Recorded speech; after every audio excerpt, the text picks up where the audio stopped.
Let's do kind of a completed walkthrough video on this Jeep with the LS6 Corvette motor. Everything is all up and running. Been driving it a few days. I did have emissions here, so I had to tee in and put a evap,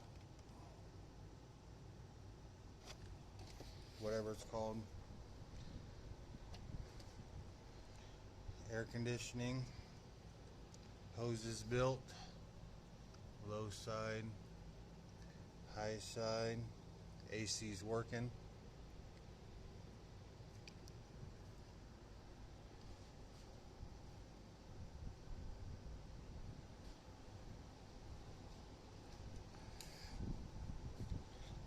Go inside and start it up and show you the gauges.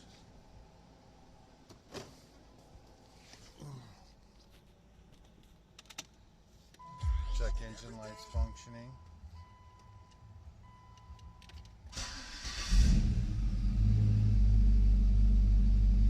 Tachometer, speedometer's working. You can see it's recording the miles there. 106 miles so far.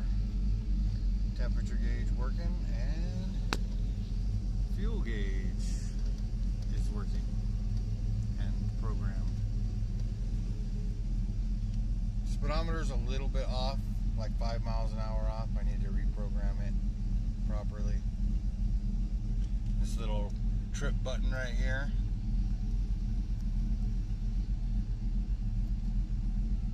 it also does the speedometer programming.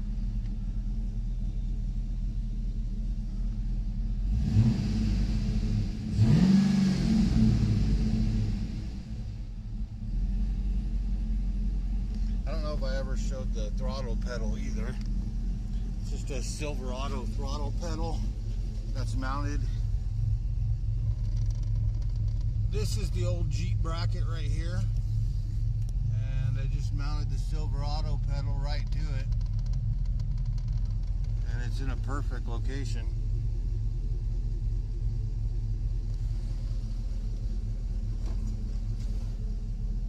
There's the start button, trailblazer shifter.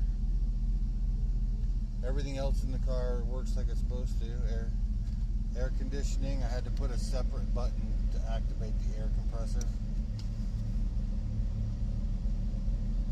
That air blows nice and cold.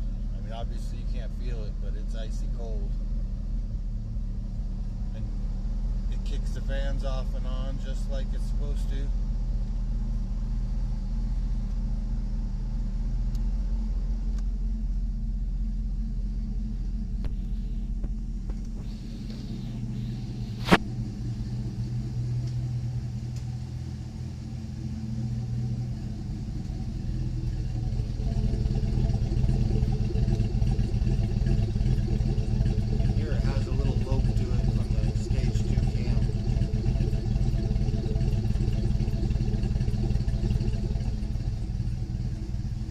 Sticker there.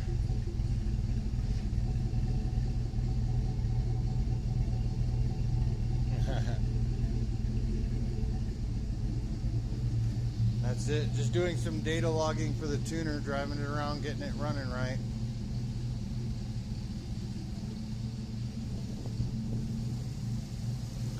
So the AC wiring, I think I explained it in the other videos. The original Jeep wiring is not used.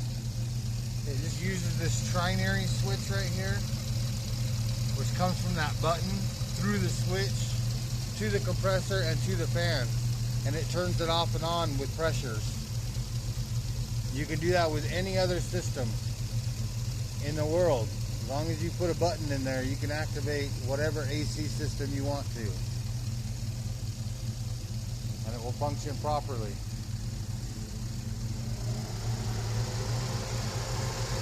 There goes the fans with engine temperature. They will go off and on just like factory. I did have to change those Chinese fans though had to go to a small fan because the Chinese fans could not keep up with the undersized radiator.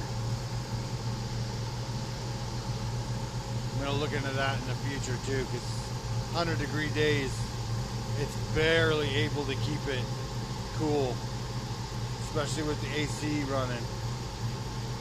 It's hovering at like 215 to 220, which is normal for a GM vehicle with a 195 or 185 thermostat. It's completely normal, but it has a 160 thermostat in it. It shouldn't be hovering at 215 with proper radiator size. It should be sitting at like 190, 185.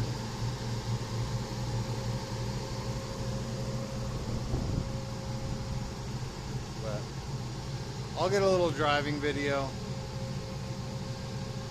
probably later on tonight when I'm doing some data logging.